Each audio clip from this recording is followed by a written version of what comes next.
मैं ज्योतिष शास्त्री रमेश चौबे उपस्थित हूं आपके समक्ष एक कुंडली का अध्ययन करने के लिए।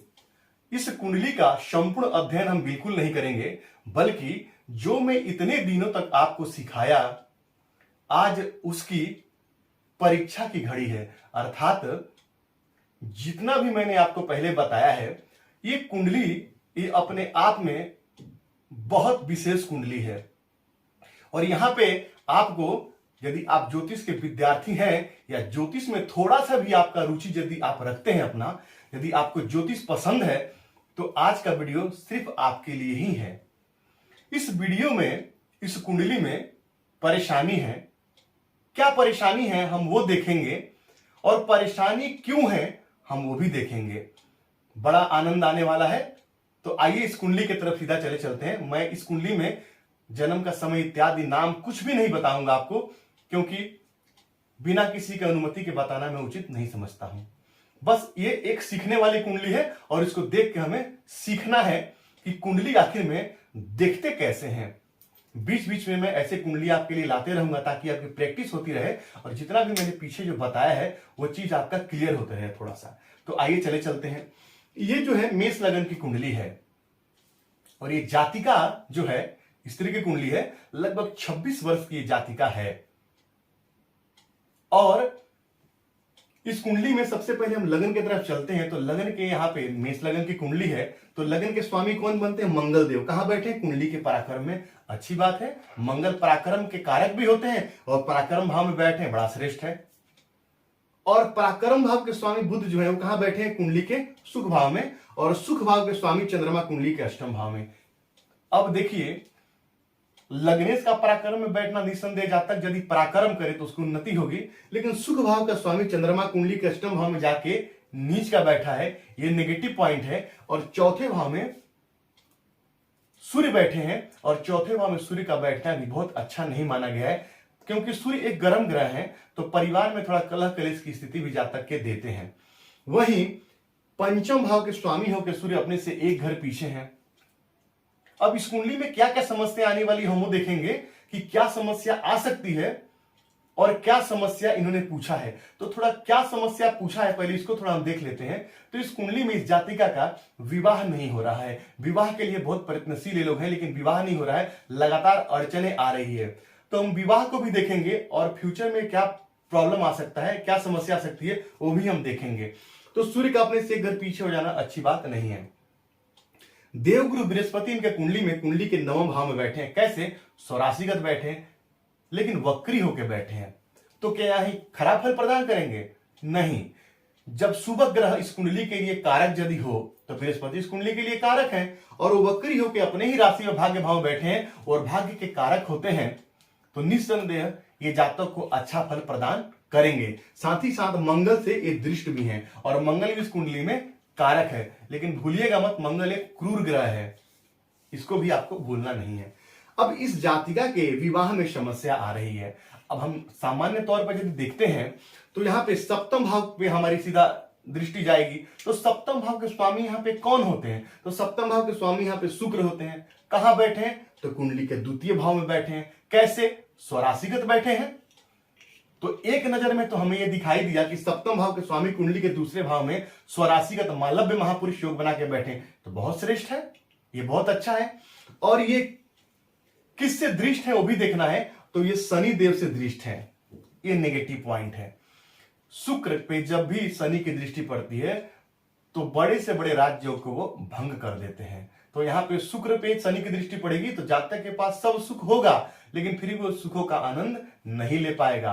कुंडली के 12वें भाव से हम सैया सुख का विचार करते हैं।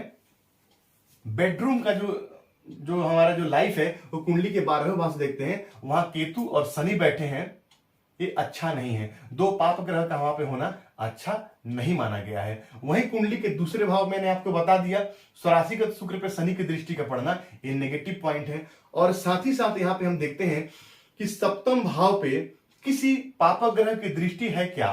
तो सप्तम भाव पे हमने देखा तो सप्तम भाव पे किसी भी पाप ग्रह की दृष्टि नहीं पड़ती है, लेकिन सप्तम भाव के जो स्वामी हैं उस पे शनि की दृष्टि पड़ती है।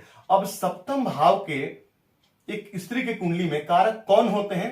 देवगुरु बृहस्पति। तो आप यहां से जोड़ेंगे तो 1 2 3 4 5 6 7 8 9 और 10।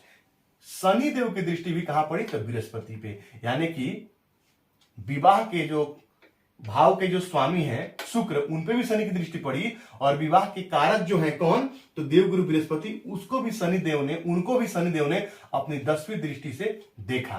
तो ये नेगेटिव पॉइंट हो गया। शनि जब भी विवाह, आप देखिए, विवाह के कारक को भी देखें और विवाह के स्वामी को भी देखें तो निस्संदेह विवाह में विलंब लेके आएंगे। ये नेगेटिव पॉइंट है। और साथ ही साथ पारिवारिक सुख का स्वामी कुंडली के अष्टम भाव में जाके बैठा है, जो कहीं ना कहीं नीच का बैठा है और पारिवारिक सुखों में कमी को भी दिखा रहा है, क्योंकि पारिवारिक सुख में ऑलरेडी कौन बैठे हैं? तो यहां पे सूर्य बैठे हैं, जो कहीं ना कहीं उस भाव को जलाने का काम करेंगे, परिवार में कलह कलेश की स्थिति उत्पन्न करने का यहां पे वो काम करेंगे। तो ये भी नेगेटिव पॉइंट है। अब इसमें तो हमने इतना देख लिया, फिर भी एक बार नवांश कुंडली का विचार करना अत्यंत ही आवश्यक है। जातिका को 10 जून 2018 से 10 जून 2038 तक किसकी दशा चलेगी? तो शुक्रदेव की ही दशा चलेगी। अब यहां देखिए, शुक्रदेव जो यहाँ पे जो सप्तम भाव के यहाँ स्वामी, याद रखिएगा, यहां पे कैसे बैठे हैं? तो कुंडली के षष्ठ भाव में बैठे हैं। मेष लगन का ही नवांश बनता है, अत्यंत श्रेष्ठ है, वर्गोत्तमी नवांश है। जातक उन्नति तरक्की जीवन में करेगा, जातक के कर्म क्षेत्र इत्यादि हर प्रकार से उसको लाभ होगा, लेकिन बाकी चीजों में भी कहीं ना कहीं असुविधा होगी, वो हम देख रहे हैं यहाँ पे। तो शुक्र यहाँ पे कैसे? तो नीच राशि में बैठे हैं, ये नेगेटिव पॉइंट है। शुक्र का है नीच का बैठना, जातक के यदि यहाँ पे मालव्य योग बना भी है, लेकिन शुक्र यदि यहाँ कुंडली में आकर के नवांश में नीच के बैठ गए तो नीच का फल देने के लिए बाध्य हो जाएंगे। तो सप्तमे से यहाँ नीच के हो गए। और बृहस्पति जो विवाह के कारक हैं यहाँ पे, वो कहां बैठे हैं? कुंडली के पंचम भाव में बैठे हैं। क्या किसी ग्रह की दृष्टि से दृष्ट है? हाँ, केतु की 9वीं दृष्टि दृष्ट है और शनि की 10वीं दृष्टि से दृष्ट है। यहां से जोड़िएगा तो 1 2 3 4 5 6 7 8 9 10। तो यहां भी बृहस्पति पे शनि की दृष्टि का पड़ना और केतु की दृष्टि का पड़ना इसको कमजोर कर रहा है। और यहां सप्तम भाव में सूर्य बैठे हैं, कैसे? तो नीच के बैठे हैं। अब देखिए, नवांश कुंडली अत्यंत ही महत्वपूर्ण कुंडली है, इसका बिना विचार किए हम निष्कर्ष तक नहीं जा सकते हैं। तो सप्तम भाव में किसका बैठना? तो नीच के सूर्य का बैठना, और सप्तम भाव के स्वामी का भी आपने से एक घर पीछे आकर के नीच का बैठना। यानी सिर्फ लग्न कुंडली को देखकर यदि जातिका के जीवन का निर्णय किया गया और कुंडली मिला दिया गया तो 101% दाम्पत्य का विच्छेद यहां पे हो जाएगा, यहां पे विवाह टूट जाएगा और परेशानी आएगी। क्यों? क्योंकि यहां पे चतुर्थ भाव के स्वामी, और यहां भी चतुर्थ भाव के स्वामी कौन है? तो चंद्रदेव हैं, वो केतु के साथ जाके बैठे हुए हैं, केतु से पीड़ित होकर बैठे हुए हैं। ये नेगेटिव पॉइंट है। ठीक है, बृहस्पति से दृष्ट है, लेकिन फिर भी केतु और मंगल भी एक पापक ग्रह ही है, तो मंगल और केतु से वो पीड़ित होकर जाके बैठे हैं। और जातिका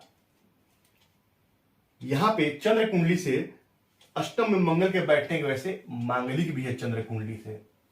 तो इतना पर्याप्त है, इतना जो कारण है विवाह में विलंब करने के लिए। एक बात और बता दूं, यहां भी पंचम के स्वामी कौन बनते हैं? सूर्य, और यहां भी पंचम के स्वामी सूर्य बनते हैं। और पंचम में बृहस्पति अकेले बैठते हैं तो उस भाव का नाश करते हैं। और पंचम भाव के स्वामी का नीच राशि में जाके बैठना ये क्या दर्शा रहा है? तो जातक को पारिवारिक सुख में भी कमी आ सकती है, और दूसरा संतान प्राप्ति को भी जातक को संतान प्राप्ति को लेकर भी जातक को समस्याएं आ सकती है।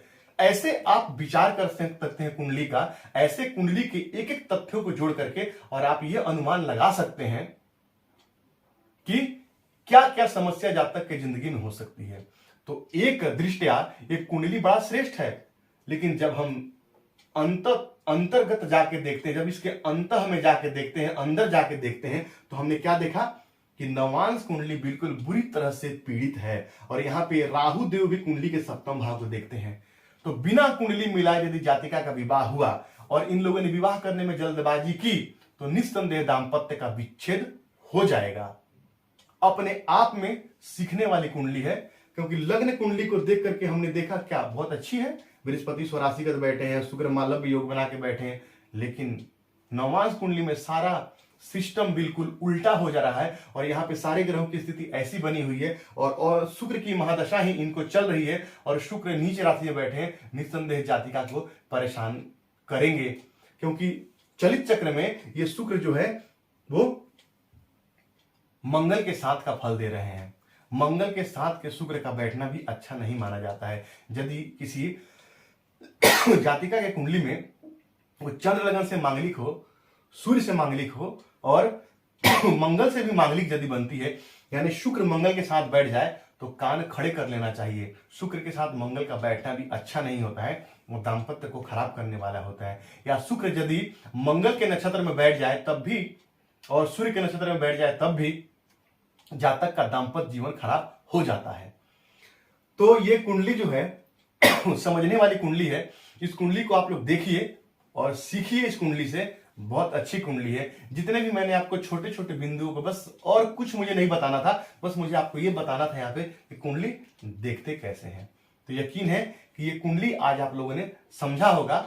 यदि नहीं समझ में कुछ आ रहा है कमेंट के माध्यम से पूछिए, निसंदेह आपका सवाल का मैं जवाब दूंगा। और यदि मेरी बातें अच्छी लगी आपको, यदि मेरी वीडियो अच्छी लग रही है तो मेरे चैनल को लाइक कीजिए और प्लीज सब्सक्राइब कीजिए, बेल आइकन को ऑन कीजिए ताकि जब भी नया वीडियो डालूं वीडियो का नोटिफिकेशन आपको तुरंत मिल जाए। तो आपका दिन मंगलमय सी मंगल कामना के साथ आज के लिए इतना ही। नमस्कार।